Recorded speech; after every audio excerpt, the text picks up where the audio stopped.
toda aptitud de la palabra, ¿verdad?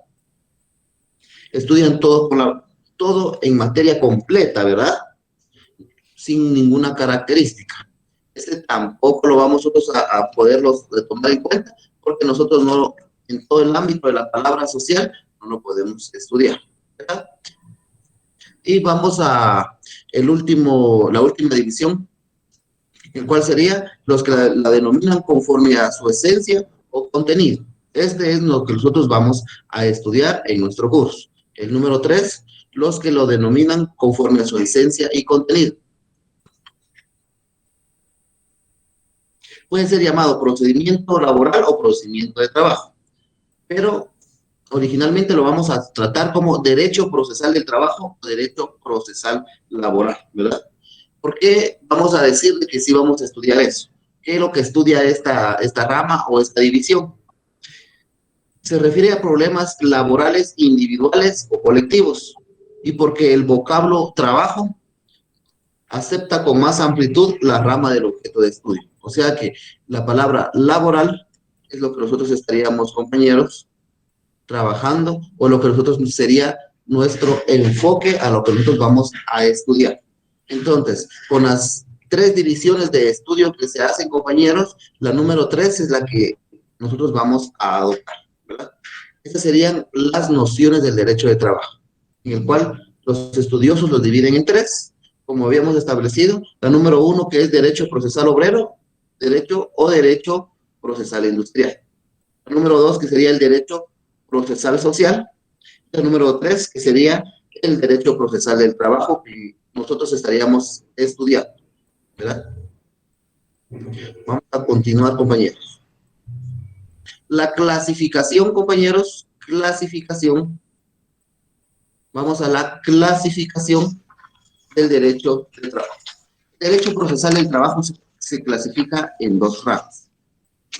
Al igual que el derecho laboral se divide en 2 clases, como lo habíamos visto, lo habíamos establecido, o lo habíamos dicho la semana pasada, el día miércoles, perdón, compañeros. Se divide en derecho individual y derecho colectivo. Con 2 ramas, el derecho laboral. Y el derecho procesal, al igual que el individual, se divide en 2 ramas. Tenemos la rama del derecho procesal individual, que es la que estamos viendo, y la rama del derecho procesal colectivo. ¿Qué es lo que estudia el derecho procesal individual? ¿Qué estudia el derecho procesal individual? Estudia conflictos individuales. Son siempre pleitos de tipo jurídico. Les repito, estudia conflictos individuales. Siempre son pleitos de tipo jurídico, sea trabajador y empleador, únicamente. No hay nadie más que intervenga. Pueden intervenir otras instituciones, pero las 2 partes que van a intervenir sería trabajador y empleador o patrono, ¿verdad? En la clasificación del derecho procesal individual. Y el derecho procesal colectivo, compañeros, estudia conflictos de carácter jurídico, de carácter económico o de carácter de interés. Estudia 3 ramas o 3 clases. Les vuelvo a repetir, el derecho procesal colectivo estudia pleitos de carácter jurídico, pleitos de carácter económico o pleitos de carácter de interés. Esto ya en su momento, el otro semestre, se va a estudiar a qué se refiere cada uno, ¿verdad? Mientras que el derecho procesal individual únicamente, recuerden, el derecho procesal individual únicamente, compañeros, va a estudiar pleitos de carácter jurídico. ¿Se nos quede claro? El derecho procesal individual estudia únicamente pleitos de carácter jurídico. Y el derecho procesal colectivo de trabajo estudia pleitos de carácter jurídico, de carácter económico y de interés. ¿Verdad? ¿Alguna duda con la clasificación del derecho procesal del trabajo, compañeros? Estamos bien, ¿verdad que está fácil? No está difícil el curso, compañeros. Entendible, no hay pierdes. Tienen ustedes las diapositivas en el cual se les presenta, ¿verdad? ¿Podemos continuar? Sí, Sí, sí. Muy bien. Si alguien se queda, me puede decir, mire, por favor, Lili, ¿podría repetirme nuevamente? Y vamos a ir repetimos, ¿verdad? A los compañeros que se están agregando, por favor, compañeros, ponerse al día con lo que ya estamos viendo. Por favor, con los demás compañeros. ¿Estamos bien? Para que no se queden atrás con el curso. Vamos a continuar. Vamos a continuar con los principios. Ahora sí, ya vamos con los principios informativos. Como cada rama del derecho tiene sus propios principios, recordemos que el derecho en sí tiene sus principios, ¿verdad? El derecho en sí tiene sus principios y cada rama tiene sus propios principios informativos, tanto civil, laboral, notarial, informático, penal, procesal civil, y entonces el derecho procesal del trabajo también tiene sus propios principios, compañeros. Vamos a empezar a ver uno por uno, ¿verdad? Para que ustedes vayan sabiendo cuáles son el principio. ¿Cuál creen que es el principio más importante del derecho procesal del trabajo? ¿Alguna idea, compañeros? El principio de tutelaridad. Así es, compañera. El principio de el primer principio se llama protector. El primer principio, protector o tutelar de los trabajadores. Principio número uno, principio protector o tutelar de los trabajadores. ¿Por qué decimos que es el más importante, compañera? Porque va a compensar la desigualdad económica de los trabajadores dependiendo de su capacidad económica y también dependiendo de la capacidad económica de los patronos. Así es, compañera. El principio de tutelar de los trabajadores se refiere a que por la desigualdad económica que existe entre patronos y trabajadores, entonces no va a haber una balanza en el cual se establece que todos somos iguales en derechos y obligaciones, ¿verdad? Por la carga económica o por la cantidad de dinero que puede tener un patrono, ¿verdad? Entonces, los derechos laborales van siempre enfocados a favor del trabajador por esa desigualdad económica que existe, ¿verdad?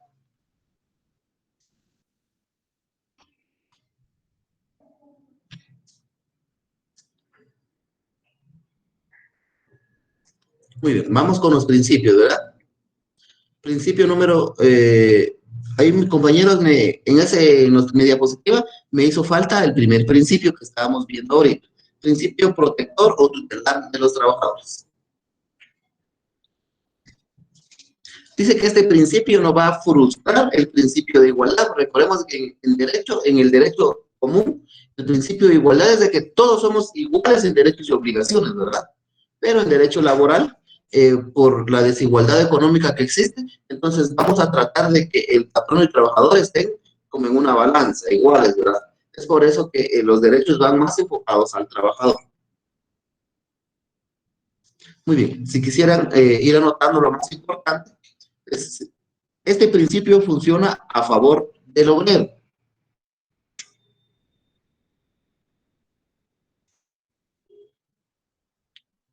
Te repito, este principio obra a favor del obrero. El Del licenciado, primero una está hablando, ¿verdad, pregunta. licenciado? Ajá, Usted ¿de qué principio está quisiera, hablando? estamos con el mismo principio, compañeros, principio tutelar de los trabajadores. No hemos pasado al siguiente principio. Tengan su código a mano porque hay algunos principios que tienen fundamento, los vamos a ir fundamentando de una vez. Este principio funciona a favor del obrero o del trabajador,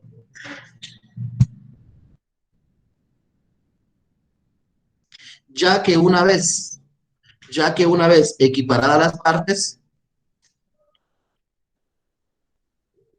ya que una vez equiparadas las partes con una tutela brindada al litigante débil,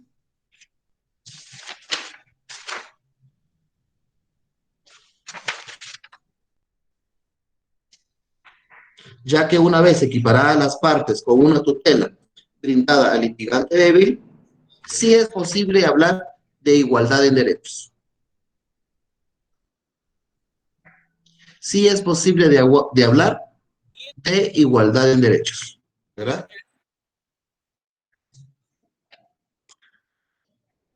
Entonces, vamos a hablar de igualdad de derechos cuando el trabajador va a tener más derechos a su favor en el ámbito únicamente laboral, compañeros.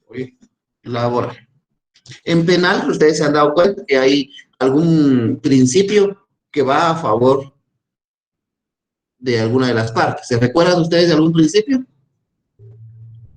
en penal, compañeros?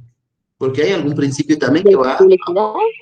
Perdón, El compañera. principio de que la duda favorece al reo. Así es, compañero. El principio donde la duda favorece al reo, ¿verdad? Al que es sindicado. Si hay alguna duda, ¿a quién le va a favorecer? Al sindicado, ¿verdad? Ahí es un principio que va a favor del sindicado. Mientras que en el ámbito laboral, compañeros, van a favor del trabajador. Como un ejemplo de algún principio que va a favor del trabajador, compañeros.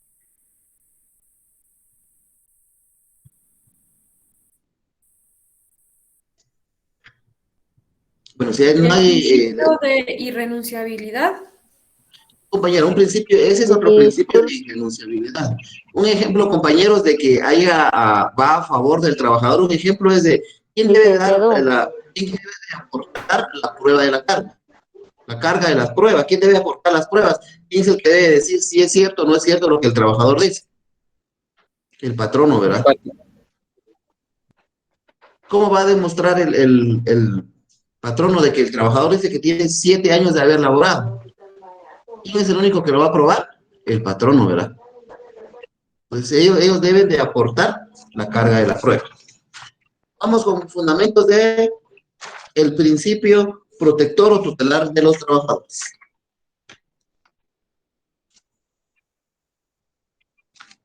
Inciso 4 del considerando, compañeros.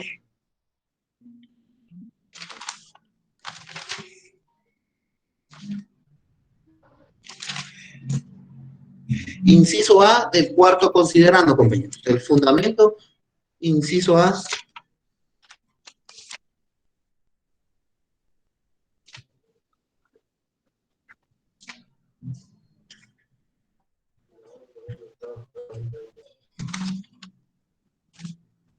¿Me podría leer el inciso A, compañeros? Del cuarto considerando el código de trabajo. ¿Lo puedo leer yo? Así es, compañera Wendy, puede leer usted. El derecho de trabajo es un derecho tutelar de los trabajadores, puesto que trata de compensar la desigualdad económica de estos, otorgándoles una protección jurídica preferente. Muy bien, ahí le puede poner entonces, compañero. Ustedes pueden poner ahí principio tutelar de los trabajadores. A ese considerando número 4, compañeros.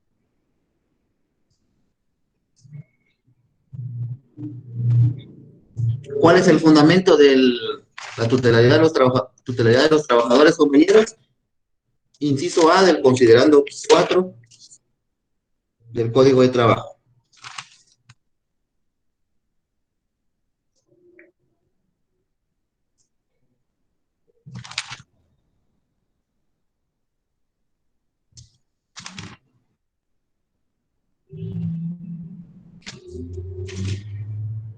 Muy bien. Siguiente principio, compañeros. Principio de economía procesal. Principio número 2, economía procesal, compañeros.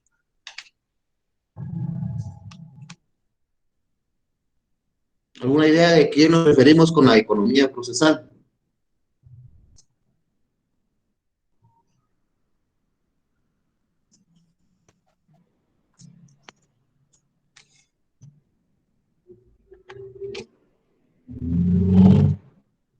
Compañera Jocelyn, ¿alguna idea de lo que sería el principio de economía procesal?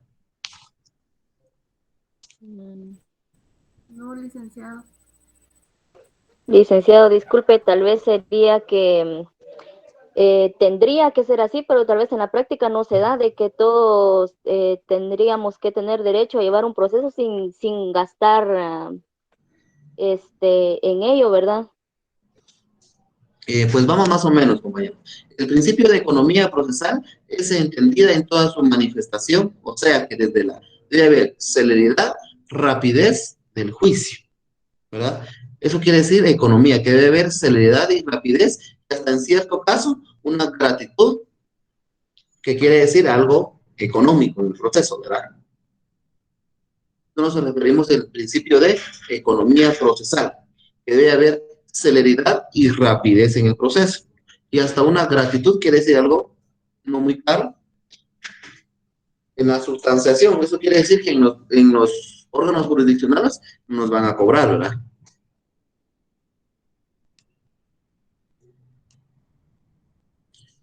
Y es por eso que ustedes se dan cuenta, no sé si ustedes van a sacar casos o clínicas o pasantías, pero ustedes se dan cuenta, compañeros, que hay que llevar casos civiles y laborales, ¿verdad? Y es por eso que la ley sí establece o permite que algún estudiante de derecho pueda sacar casos laborales, ¿verdad? Por el principio de economía procesal. ¿Usted tenía algún problema o algún problema en el trabajo, compañero? ¿Verdad? Por ejemplo, que lo hayan despedido y no le quisieron pagar sus indemnizaciones, no quiso trabajar, no quiso decir nada al patrón, entonces, ¿qué va a hacer usted? Puede acudir a un bufete popular, ¿verdad? Y desde ahí le van a asignar su proceso a un pasante, a un estudiante, ¿verdad? ¿Y cuáles son los requisitos para que un estudiante pueda llevar algún proceso laboral que haya ganado los 2 cursos de derecho procesal? Así lo establece la ley, ¿verdad? Entonces, nos referimos a la economía procesal porque debe haber celeridad y rapidez en el juicio, ¿verdad? Y que algún estudiante, Licenciado, disculpe. sí, compañera,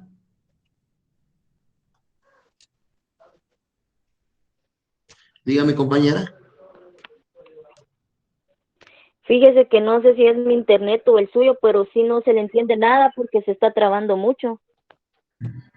Los demás compañeros, no sé si Se me escucha escuchan. bien, licenciado. Se escucha, licenciado. Muy bien, licenciado.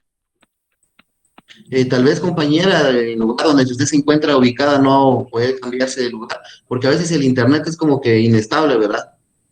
Entonces, si podría moverse del lugar donde está para poder escuchar bien, porque los demás compañeros me dicen que sí escuchan bien, ¿verdad? ¿Alguien más que tenga algún defecto con el internet? No, ¿verdad? Muy bien. Continuamos entonces, compañeros. Principio de economía procesal. Vamos al siguiente principio, principio de inmediación procesal. Principio número 3, principio de inmediación procesal. Compañero Víctor Alfonso, ¿qué cree usted que sería este principio? ¿A qué nos referimos al principio de inmediación procesal?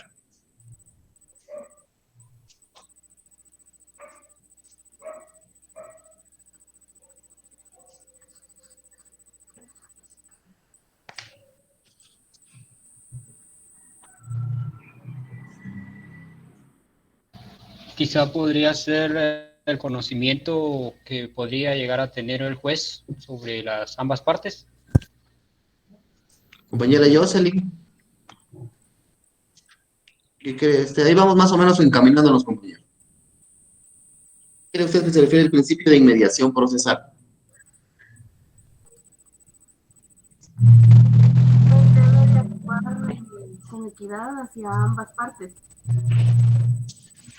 Ahí vamos en más o menos, compañeros. El principio de inmediación procesal, compañeros, se refiere a que el juez debe tener contacto directo con las partes. ¿Quiénes son las partes? Trabajador y empleador. Principio de inmediación procesal consiste en que el juez debe estar en contacto directo y personal con las partes. Como un ejemplo, al momento de recibir las pruebas, al oír sus alegatos, él interroga a las partes, puede haber careo con los litigantes y testigos, ¿verdad? Fundamento del principio de inmediación procesal.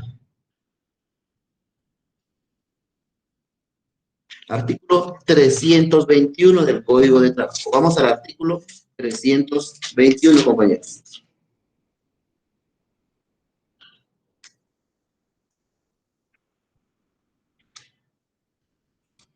Compañero Michael York, ¿me podría leer el artículo 321?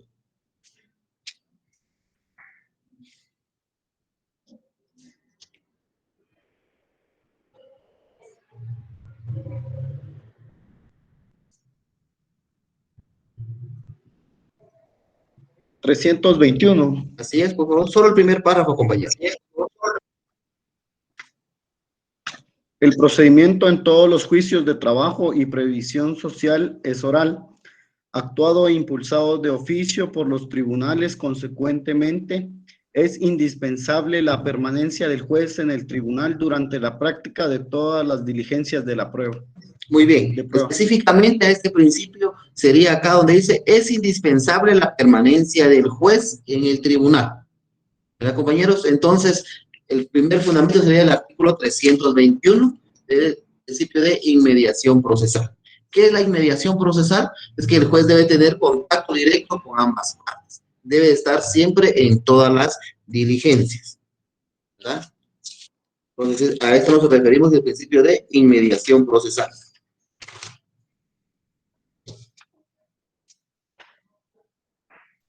Licenciado, disculpe, Sí, dígame, compañero. no sé si vio el fundamento del principio de economía procesal, perdón. El principio de economía procesal no tenemos fundamento, compañero. Yo le había dicho, algunos tienen fundamento y algunos no, ¿verdad? Gracias, Luis. Muy bien.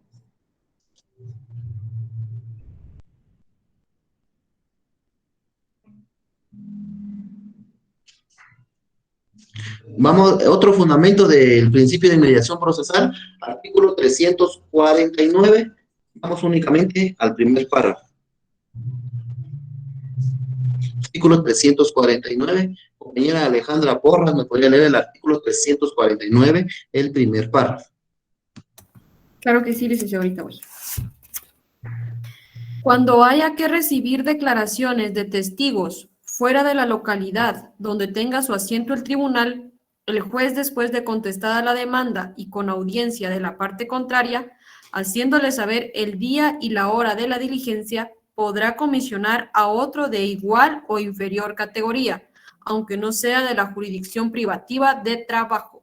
Muy bien. Entonces, ahí, compañeros, debe ser que el juez es el que debe de ir a interrogar a la otra parte, al testigo o a la otra parte. Si él no puede, tendrá que enviar a alguien de igual jerarquía o a alguien menor. Recordemos, ¿quién lleva un proceso de un juicio ordinario laboral? Es un juez de primera instancia, ¿verdad? Entonces puede ser algún otro juez de primera instancia o puede ser un juez de paz. Un ejemplo, ¿verdad? Que estamos acá en Chimaltenango y hasta en San Martín tendríamos que hacer la diligencia, ¿verdad? De lo que establece este artículo. Entonces él podría, a través de un exhorto, un despacho, hasta al juez de paz de la municipalidad del municipio de San Martín, esta persona, el juez podría ir a realizar esa diligencia, ¿verdad? Que sería alguien de menor categoría E. Vamos con el siguiente principio, compañeros, principio de concentración. Artículo 4, principio 4, compañeros, principio de concentración.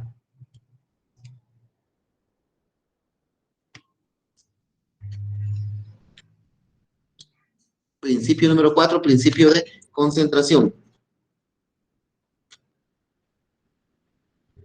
Compañero Obed de Ezequías, dígame, ¿qué cree usted que nos referimos al principio de concentración?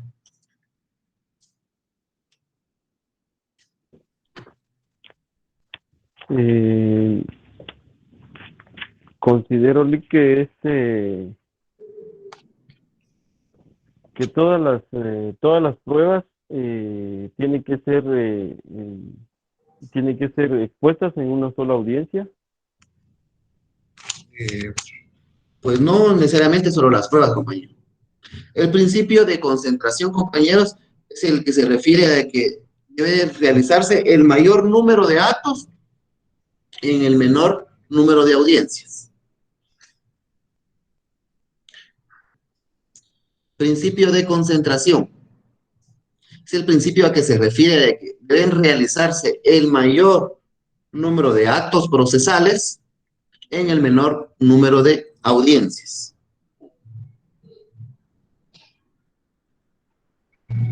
Esto no quiere decir que todos los actos van a ser simultáneamente, compañeros, no, sino que debe ser uno tras de otro como la ley lo establece. Pero se debe realizar el mayor número de actos procesales en el menor número de audiencias. Como por ejemplo, ¿cuáles creen ustedes que son los actos procesales dentro de un juicio ordinario o dentro de una audiencia? Compañero Obed, ¿como cuáles actos procesales piensa usted que se pueden dar en una audiencia?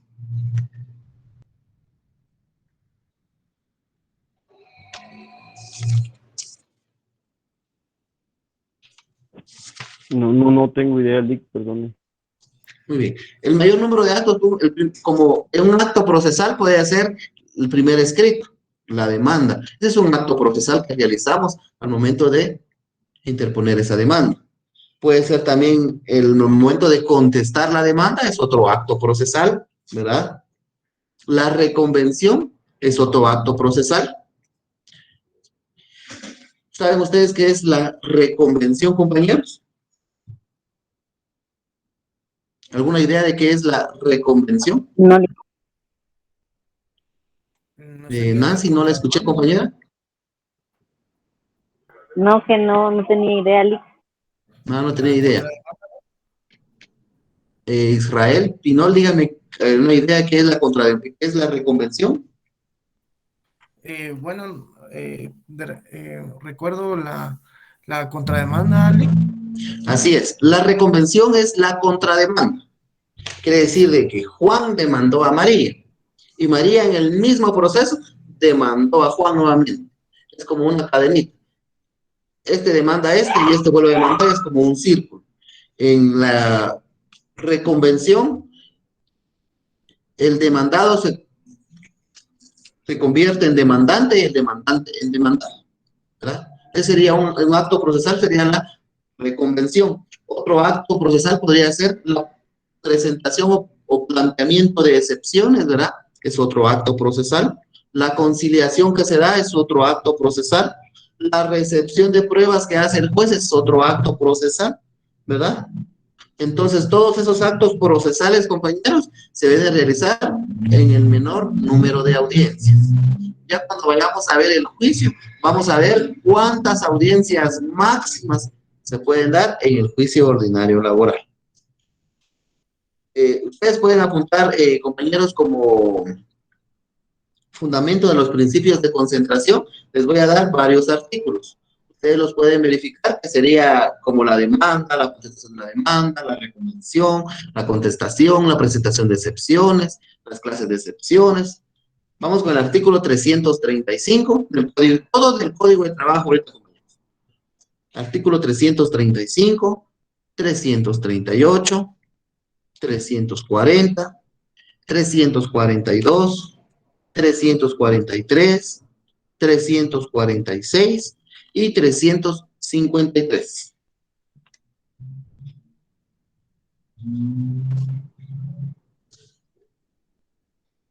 Les repito, los fundamentos del principio de concentración, artículo 335, 338, 340, 342, 343, 346 y 353. ¿Qué es el principio de concentración, compañeros? Es principio de lo que se refiere de que el mayor número de actos procesales se deben realizar en el menor número de audiencias. ¿Estamos claros con este principio? Sí, Lick. Sí, muy bien. Continuamos al siguiente principio, compañeros.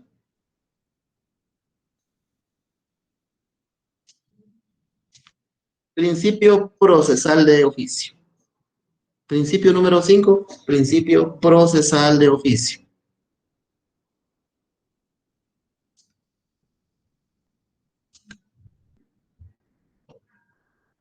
Y quería preguntarle, compañeros, en el grupo tengo asignados a 65 estudiantes, así es, compañeros, en esta sección.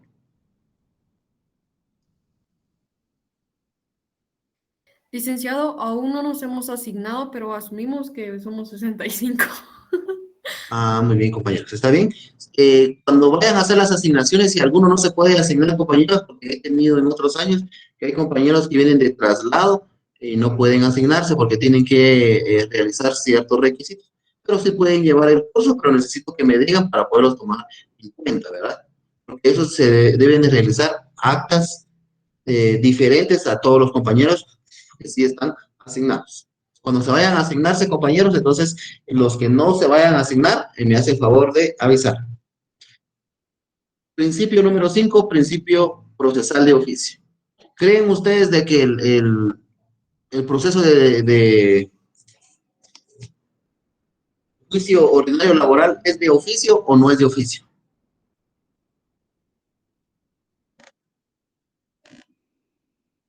Sí, porque el juez tiene que ir agotando todas las etapas del proceso laboral. Sí, en parte sí, pero el proceso no es de oficio. Recuérdense que de oficio es cuando de una vez el juez debe de tomarlo desde un inicio. En cambio, el juicio ordinario laboral, alguna de las partes es el que debe de darle de inicio. Al momento de darle inicio con el primer memorial, demandando a la parte demandada, valga la redundancia, en ese momento sí se convierte en parte oficio y en parte no. ¿Cuáles fases sí pueden ser de oficio? Como la fase de la conciliación, esa sí es de oficio, es obligatoria que el juez debe realizar. Entonces, compañeros, el proceso ordinario laboral no es de oficio. Vamos al artículo 321, ese sería su fundamento, compañeros. 321. Vamos a leerlo despacio porque ese es el fundamento de otro principio, el principio de inmediación procesal. Artículo 321, en el primer párrafo nos establece el procedimiento en todos los juicios de trabajo y protección social es oral, actuando impulsado de oficio por los tribunales consecuentemente. Cuando hablamos de esa palabra, consecuentemente es después del primer después del primer memorial, se convierte en parte oficio. Repetimos entonces, compañeros, este principio procesal de oficio, que el juicio ordinario laboral no es de oficio, es a solicitud de parte, excepto algunos actos procesales como es la conciliación. Cuando ya estemos en el juicio ordinario, vamos a ver en qué etapa se da el principio de la fase de la conciliación, que es obligatoriamente, y el juez debe de realizar. Licenciado, con una consulta, es que no entendí. O sea que el principio procesal de oficio puede ser sinónimo de obligatoriedad. No. Entonces, Principio procesal de oficio, mire, pues, si vamos al ámbito penal, compañero, recordemos de que hay delitos que es de oficio que el Ministerio Público debe investigar, y delitos que no, que sería instancia pública e instancia particular. Un ejemplo, un asesinato, el Ministerio Público obligatoriamente, aunque nadie ponga la denuncia, se debe de investigar. ¿Estamos? Mientras que hay delitos como un ejemplo, una injuria, calumnia, eso solo es a instancia de parte, ¿verdad? Entonces, igual es en laboral. En laboral, si la parte actora no va con su primer memorial y no demanda al demandado, al patrono, no se inicia el proceso, ¿verdad? Pero dentro del proceso hay actos procesales que sí son obligatorios de impulso procesal. El juez debe de realizarlos obligatoriamente. No todos los actos procesales, pero hay actos procesales que sí. Entonces, que el principio de impulso procesal puede ser de que sí, no es de oficio, pero hay ciertos pasos que sí. No sé si me logré dar a entender, compañeros. la verdad, más o menos, licenciado. Muy bien, volvemos a repetir entonces, compañeros. Para que se inicie el proceso, el trabajador debe demandar al patrono, ¿verdad? ¿verdad? Entonces, no es de oficio, porque entonces debe de realizarlo, debe de iniciarlo el trabajador. Pero en el proceso hay actos que el juez sí debe hacerlos obligatoriamente. ¿Alguien no mucho le entendió? O ahora sí ya. Les viniera una pregunta en el examen, ¿el procedimiento ordinario laboral es de oficio? No es de oficio. ¿Estamos? Yo sí ya lo entendí, Lic. ¿Sí? ¿Los demás compañeros? Sí, licenciado. Sí, Sí. licenciado. Muy bien. Vamos a seguir avanzando, compañeros, porque la noche, miren, compañeros, se va tan rápido. Ya son a las más de las 8 ya, compañeros. Vamos con el siguiente principio, compañeros. Principio número, ¿qué número nos toca, compañeros? Principio número 6, ¿verdad? Principio de publicidad.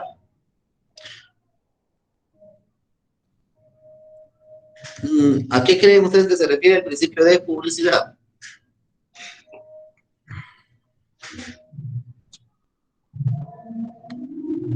Compañero Axel Guerra. Compañero Axel Guerra. ¿A qué cree usted que se refiere el principio de publicidad?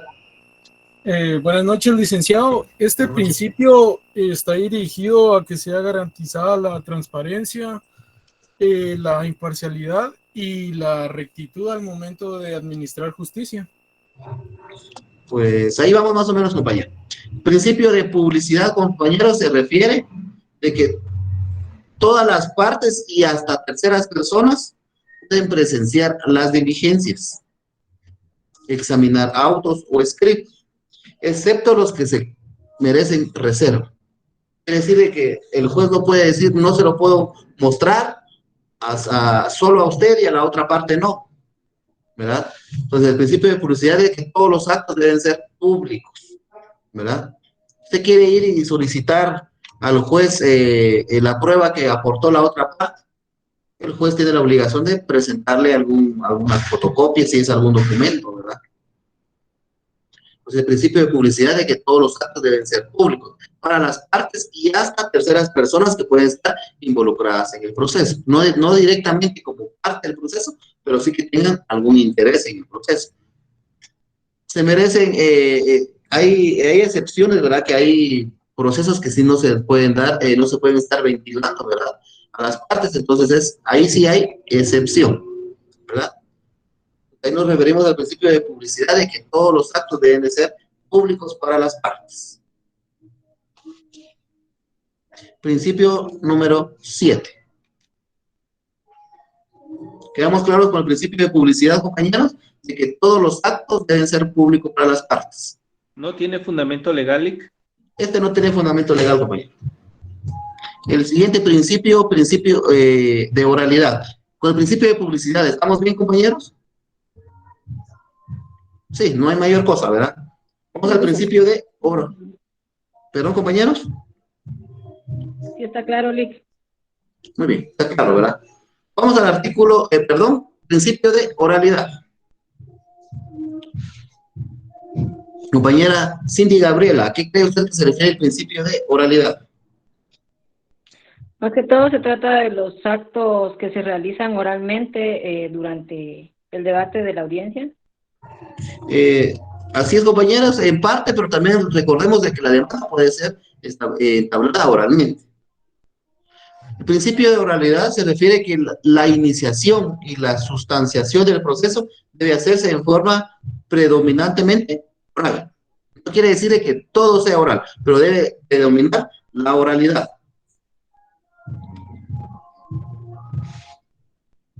Artículo 3, compañera Cindy Gabriela, artículo 322. ¿Me podría leer el artículo 322?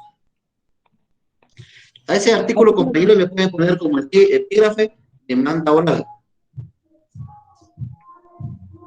Artículo 322. Las gestiones orales se harán directamente ante los tribunales de trabajo y previsión social, debiéndose levantar en cada caso el acta correspondiente con copia para los efectos notificable. También puede gestionarse por escrito, debiéndose acompañar las copias necesarias.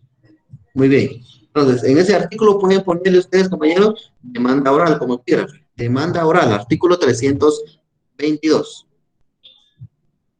Ahí nos habla las gestiones orales. Quiere decir que ahí puede ser puede ser la contestación de la demanda, puede ser el primer escrito inicial, ¿verdad? Entonces, el secretario debe levantar acta, ¿verdad? Compañeros, donde se refiere a acompañar copias necesarias, ¿cuántas copias creen ustedes que se deben de acompañar en el primer escrito inicial? 3, licenciado. 3. ¿Alguien da más? ¿O alguien tiene alguna opinión, compañero, diferente? Cindy y Gabriela, ¿cuántas copias cree usted que se deben acompañar? Si no estoy mal, licenciado, creo que sí son 3. No, compañeros. No son 3, compañeros. Son tantas copias como tantas partes. Si son 4 partes, se van a acompañar 4 copias. Aunque se debe acompañar una copia más para uno que uno se da como recibido. Entonces, aquí la respuesta es, ¿cuántas copias se deben de acompañar al escrito inicial? Tantas copias como tantas partes sean. ¿Estamos? ¿Quedamos claro con eso? Si desde ustedes les llegaran a preguntar en algún otro rama del derecho, ejemplo, en civil están demandando a 10 personas. Entonces, ¿cuántas copias van a mandar? No van a mandar 3, van a mandar tantas copias como partes sean en el proceso. Artículo 333, compañeros. Artículo 333. Fundamento de principio de oralidad. Henry Estuardo, ¿me podría leer el artículo 333?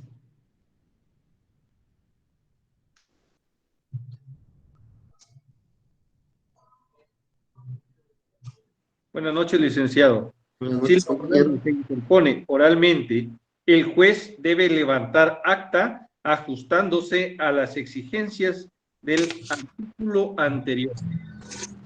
Muy bien. Entonces quiere decir, compañeros, de que la demanda puede ser interpuesta. ¿Cuáles son las formas de interponer la demanda? Ahora ya me lo saben ustedes. Compañero Henry, Oral, licenciado. también puede ser escrito, oral o escrito. No es solo oral. Les repito entonces, me va a venir una pregunta a ustedes o les preguntaran, ¿cómo puede entablarse la demanda? Oral o escrito.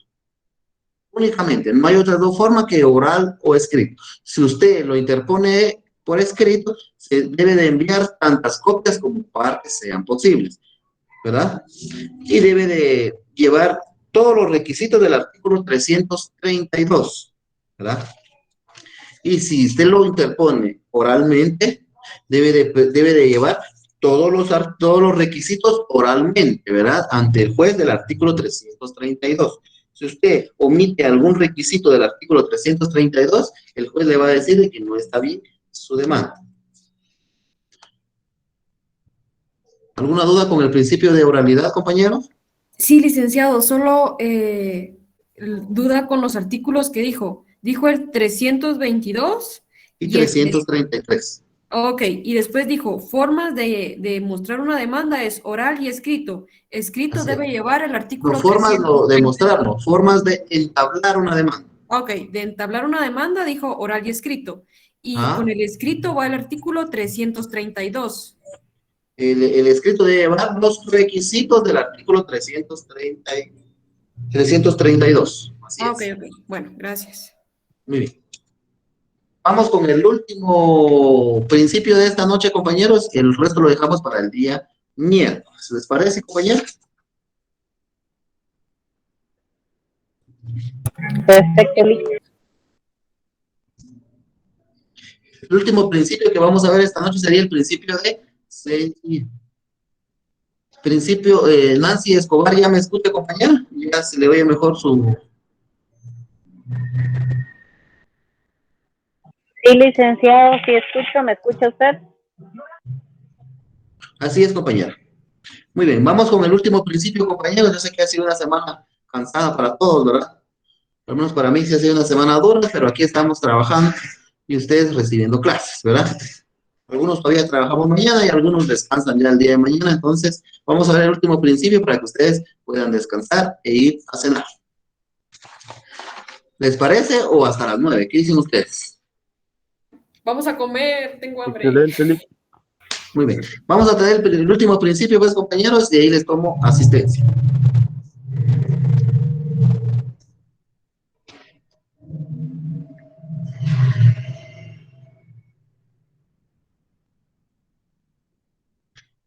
Muy bien. Vamos al último principio, compañeros. Principio de sencillez. ¿A qué creen ustedes que se refiere el principio de sencillez? A la ¿Alguien ahí ausencia del rapidito? formalismo dentro del procedimiento. ¿Perdón, compañera?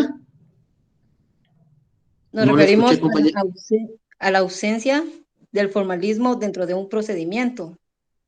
Vamos más o menos encaminados. El principio de sencillez, compañeros, se refiere a que hay poco formalismo. El principio de sencillez quiere decir que hay poco formalismo en el derecho procesal del trabajo. No quiere decir que no hay ningún formalismo. No, sí hay, pero es poco, ¿verdad? Son mínimas los requisitos que deben de llevar. Las normas son simples y sencillas, ¿verdad? Por eso es que el principio es de sencillez. Al momento de interponer, todo hablamos con la demanda, ¿verdad? Porque recordemos de que todo esto es un proceso, ¿verdad? Nosotros estamos viendo ahorita la antelación antes de empezar la demanda, ¿verdad? Todo lo que ustedes deben de saber antes de iniciar la demanda, ¿verdad? Por eso es que siempre hablamos de la demanda, y la demanda a veces aburre, pero todo es antes de la demanda, ¿verdad? Hay un solo requisito que el juez rechaza de plano la demanda. ¿Alguna idea?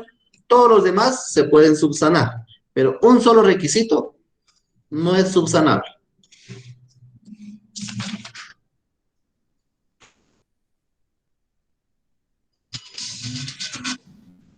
¿Alguna idea, compañeros? ¿Alguien que tenga alguna idea? ¿Cuál requisito? Recordemos que los requisitos están en el artículo 332. Eso no se nos olvide. Artículo 332 están todos los requisitos de la demanda.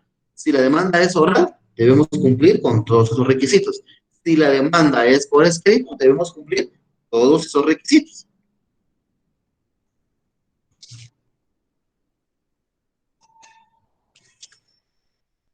¿Alguna idea, compañeros?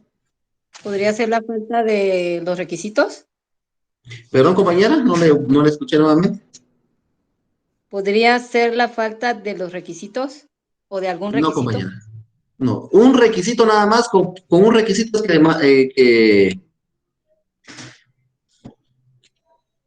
el juez... Tal vez que no hayan medios de prueba. No, compañera. Tampoco. ¿Alguna otra idea, compañera? La designación del juez o tribunal. ¿En que se funda la petición? No, compañeros. Apunten, el único requisito que rechaza de plano es el no llevar lugar para recibir notificaciones y citaciones. Ese es el único requisito. En materia laboral, estamos en materia laboral. No en todas las materias, estamos únicamente hablando en materia laboral, compañeros. ¿Cuál era, licenciado? Disculpe, no escuché bien. El único requisito que rechaza de plano la demanda es cuando no lleva lugar para recibir notificaciones y citaciones. Mucho ojo, compañeros, con ese requisito.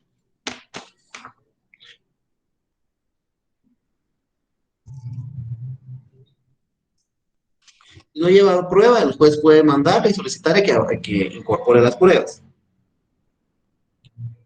Si no lleva todas las peticiones, pues es poco formalista. Pero este es el único requisito que se rechaza de plano la demanda. ¿Estamos bien, compañeros? ¿Sí? Sí, licenciado. Sí, licenciado. Muy bien, compañeros. Todos con su cámara, por favor. Lick, yo no puedo encender mi cámara. ¿Por qué, compañera? Porque si no, cabal, automáticamente me saca la plataforma por el lugar donde resido. Ya le había comentado. Ah, muy bien, compañero. Lick, yo le había dicho que mi cámara no servía, pero ahorita puedo poner el teléfono si me da chance. Ya estoy entrando. Ya tomamos asistencia, compañero, no hay problema. El día de hoy no hay problema. La otra semana sí, con gusto. Espero que se dan cuenta que no es difícil nuestro curso, compañero, está fácil, ¿verdad? Y así es todo el transcurso. Si nosotros nos ponemos pilas, no es difícil. Les deseo una feliz noche y un feliz fin de semana. Nos vemos el día miércoles, 6:05, compañeros. Ser puntuales para avanzar. Feliz noche, licenciado. Feliz noche, Feliz Lick. noche, compañeros. Feliz noche, Lick. Feliz noche. Feliz noche, compañeros. Feliz noche, licenciado. Feliz noche, compañero.